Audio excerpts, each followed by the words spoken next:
Happy Friday, everyone. Julie Warzeka with the Julie Warzeka team at NEILSEN Realty. And I'm here on my weekly video just talking about some really common questions that we get asked all the time by our clients in hopes that it will help some of you who might have the same questions. So this week's question comes from a seller, and again, it's very, very common. They want to know what closing day looks like for them, and more specifically, when do they need to be out of the house? Do they have time after the closing to get out, and how that all works? So basically, no, you don't have time after the closing to get out. We ask that you start the process of getting out of the house the night before closing. And the reason for that is because on closing day, it can be a little hectic. Your buyer is going to schedule their closing on closing day, usually for the first part of the day, early or late morning. They're going to want to do a walkthrough at your house before they go to the closing to make sure everything is ready to go. Everything is as it should be. Everything that was supposed to get removed is removed. Everything that was supposed to remain does remain.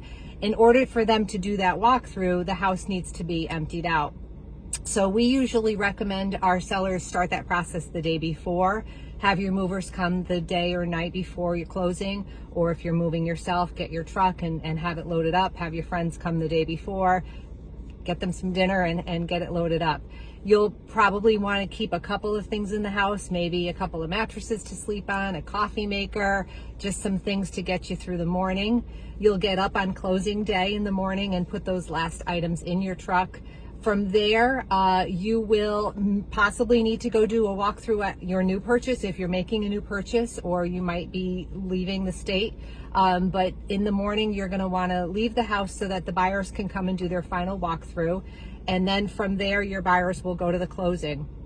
As soon as they sign, the attorneys will be able to then go to the Registry of Deeds and record your closing. That recording is what makes it official. Before it's recorded, the house still belongs to the seller, so you're still responsible for the home pretty much as far as insurance goes and things like that. But then as soon as it's recorded, it transfers over to the buyer immediately, and the closing is complete at that point. We usually see closings happen sometime in the first half of the day before noon, and we usually see the recording happen around mid-afternoon, around 2 o'clock. That's the norm. It certainly isn't for every single closing, but that's the rule of thumb that we try to follow so that there's not a lot of stress and last-minute chaos on closing day.